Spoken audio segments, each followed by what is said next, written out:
This Fiat 124 Spider is a completely compromised mess and a total blast. When the original rolled off the line in the 1960s, it had basically just stolen its body from a Ferrari. But by the time this one came out in the late 1970s, things had gotten a little lost. So how did we go from sleek, minimalist Italian coach builder design to these chunky bumpers and bumpy hoods? And more importantly, why is this thing still so great?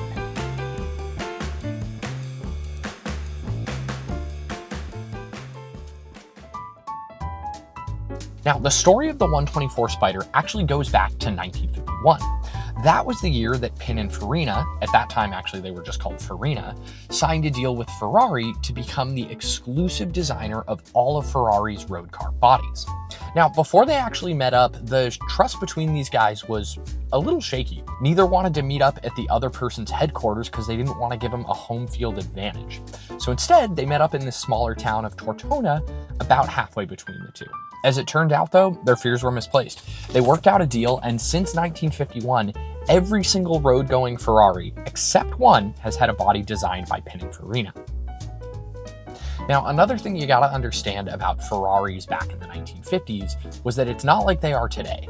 The road cars were almost exactly the same as the street cars. They had really difficult to operate transmissions, the clutches were super heavy, and they all had solid rear axles because that's what Ferrari was using in the race cars. Now, Enzo's stance on this was super clear.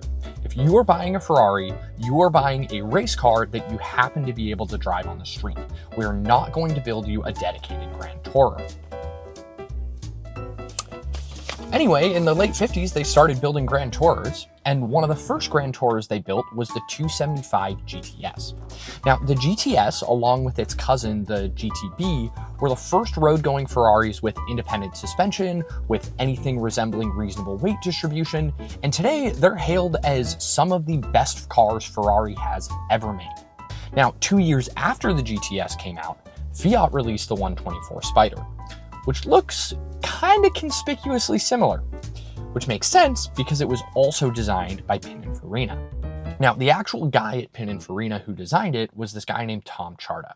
Now, I think Charda is one of the most slept on automotive designers ever, okay? He designed a whole bunch of stuff, but probably the biggest highlights are the De Tomaso Pantera, of course the Fiat 124, and the Ferrari 365 California.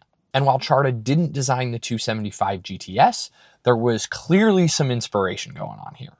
Pretty much all of the distinctive design elements of the 124 Spider can be traced back to the GTS.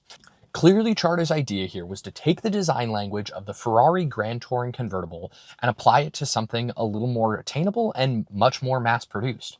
And for the most part, it worked. At least until it hit the US market. Now, to be clear, I still think this is a great looking car, but it is definitely pretty compromised relative to that original 275 GTS. Shoot, I mean, it's even compromised relative to the original 124 Spider. So I think it's worth understanding where some of those compromises came from. And most of them can be traced back to the United States Department of Transportation. When Fiat started selling this car in the US, they were required to raise the ride height in order to meet the US regulations. But they also had to add larger turn signals, and in the mid-70s, they added these larger bumpers. Now, the turn signals and the ride height, I actually don't particularly mind. But the bumpers in particular, I think, are a huge miss. They really screw up the styling, and they don't actually improve the safety. See, the Department of Transportation required these for front and rear end collisions less than 5 miles per hour, but the requirement didn't have anything to do with injuries. It had to do with damage to the headlights and the taillights in those low-speed collisions. And honestly, I think that's kind of a shame. I definitely get designing for edge case safety situations, but something like this doesn't make the car meaningfully safer, it makes it a lot heavier, and it does mess up the styling a little bit. Now, the last design change didn't actually have to do with the DOT. It had to do with Fiat's engine sizes. Now, over the course of the model, Fiat kept putting in progressively bigger engines. So these hood bumps were added in order to get the larger engines to clear. I could actually go either way on these. I didn't like them at first because they kind of take away from that Italian Ferrari styling and sleekness. But at this point, I actually think they're super recognizable as part of the character of the car. But let's stop talking about how this looks for a minute. What's it like to actually drive it? Now, in the off chance you can hear anything while I'm in this car, it's a blast.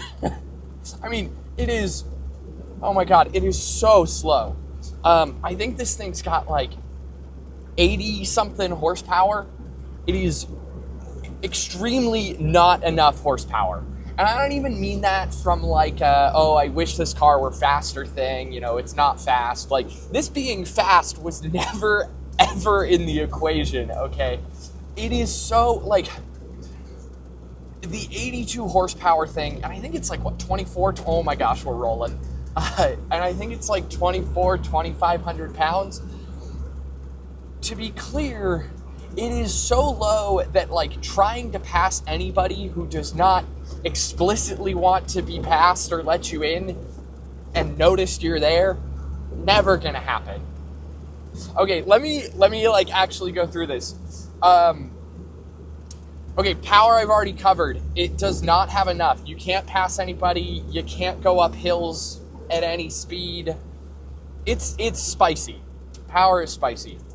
Brakes are a suggestion. Can I actually, you know, you can stop a little bit. This one pulls a little left when you give it a little brakes. I'm gonna attempt to do a burnout. No, I'm not. It's not my car.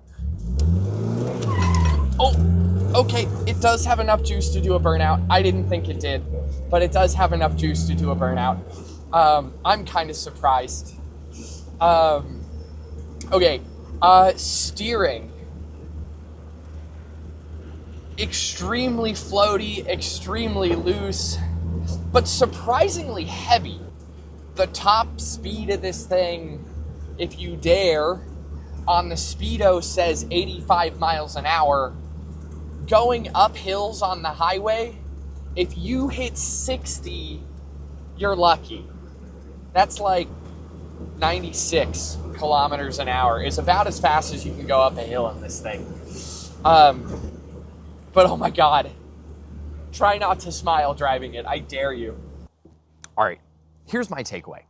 I love the Ferrari inspiration, the classic Italian design house stuff. So if this car were mine, I'd lower it down a couple inches. I'd replace the wheels with something a little more period correct for the Ferrari. And of course, I'd get rid of the giant bumpers. However, as this car sits, it is still an absolute blast to drive, and you can get them for 5 to 10 grand. Classic Italian styling, a little messed with for sure. Doesn't really matter when you're driving it. Anyway, thank you so much for watching. If you're interested in checking out some of my other videos, I'll leave a link to my Lotus video. That's probably the closest in style to this one if you want to check out some more. Other than that, thanks again, and catch you in the next one.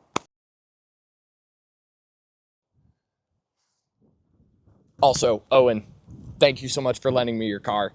Sorry for doing the one slight screechy wheel burnout. Love you. Thank you, dude.